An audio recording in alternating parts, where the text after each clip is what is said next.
राजधानी रायपुर के मठपुरैना इलाके के वार्ड में झुग्गी झोपड़ी में गुजर बसर करने वाले लोगों के होश तब उड़ गए जब पता चला कि उनका घर का टैक्स 1 या 2,000 नहीं बल्कि 15 से 20,000 तक आया है।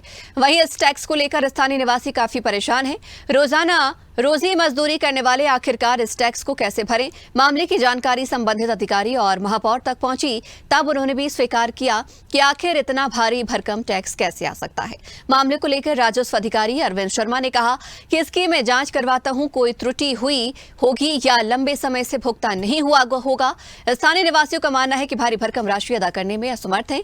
यदि बकाया रहा होगा तो इसे किश्तों में देना था। देखिए, ये जांच का विषय है। मैं जोन के सहायक राजस्व अधिकारी से बात करूंगा। संभवतः वह पहली बार टैक्स पटाने जा रहे होंगे, इसलिए बकाया दिखा रहा होगा, और यदि कैलकुलेशन में किसी प्रकार की कोई त्रुटि हमारी ओर से होगी तो उसको सुधार लिया जाएगा। अगर ऐसा कोई आया तो लोग जाके पहले अपना जाके जो हमारे ARO होते हैं, ARI लोग जो होते हैं, उसको जाके एक बार चेक कराएं। 15,000 16,000 2 रूम का तो नहीं आना चाहिए, और यदि आया है, अगर कहीं पर कोई बाई मिस्टेक आ गया तो उनको आके ARO के पास बैठते हैं, यहाँ हमारे शर्मा जी बैठते हैं, उनके पास उनको आके दिखाना चाहिए। क्योंकि मुझे नहीं लगता 1-2 रूम का कोई 16,000 17,000 टैक्स आए। अगर आ रहा होगा तो त्रुटिपूर्वक आ गया होगा। एक तरफ सरकार कर माफी की बात कहती है, दूसरी ओर राजधानी रायपुर में कर इतना ज़्यादा आया है कि लोग के सर से बोझल यहाँ पे दिखाई दे रहा है।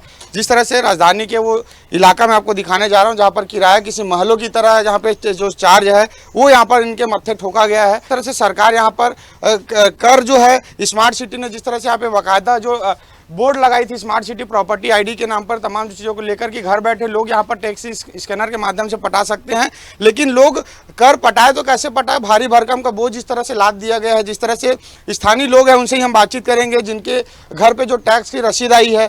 क्या स्थिति है? अभी कितना कर आपकी टैक्स आया आपके यहाँ? 9,000। कितना बड़ा मकान है आपको? छोटा सा है भैया, झोपड़पट्टी है, देख लो ना। चलो, और भी लोग हैं, पूरे मोहल्ले वासी यहाँ पर एकजुट हुए हैं, कहीं ना कहीं आक्रोशित भी है नगर निगम के टैक्स को लेकर। दादा, आपका कितना बड़ा घर है, कितना टैक्स है? मेरा 500 वर्ग फीट है और 2 साल से टैक्स पटने और 1 साल नहीं पटने के बाद क्या है, एकदम से 16,000 रुपये का मतलब टैक्स कर दिए।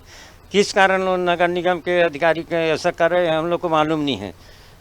और क्या क्या सुविधाएं देते हैं टैक्स के नाम में? टैक्स के नाम में नाली नहीं है, पानी का सुविधा नहीं है। जो अमृत मिशन लगा उसमें पानी नहीं आ रहा है। नाली का तो बिल्कुल सुविधा, हम लोग को पानी गड्ढे में भर के ऊपर फेंकना पड़ता है सब कुछ, और बरसात के दिनों में हर घर पूरी भर जाती है। बहुत ही समस्या है यहाँ पे। और भी स्थानीय है। दादा, आपके यहाँ कितना टैक्स आया अभी? 16,000। कब से नहीं पटाए थे? सर 2 महीना तो मेरे को यहाँ आके खरीद कर रुका हूँ।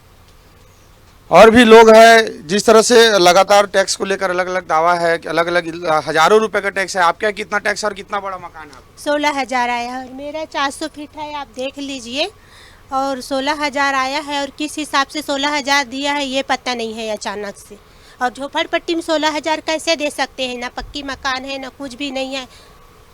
कहीं ना कहीं जो नगर निगम का जो क्राइटेरिया है टैक्स निर्धारण को लेकर, वो साफ तौर पे अब मकान की स्थिति देख सकते हैं कि 2 कमरे का मकान यहाँ पर दिखाई दे रहा है। और लगातार जिस तरह से स्थानीय जो निवासियों का साफ तौर पर कहना है कि किसी का 9,000 11,000 16,000 15,000 ऐसे टैक्स जो है इनके मकानों का काटा गया, तो कहीं ना कहीं लोग काफ़ी संशय है यहाँ पे। आखिरकार जिस आशियाने का किस अधिकार से या किस क्राइटेरिया से कर निर्धारण किया गया कि न ही इस पर नगर निगम टैक्स ले रही है, तो कोई सुविधाएं भी यहाँ पर नहीं दे रही है।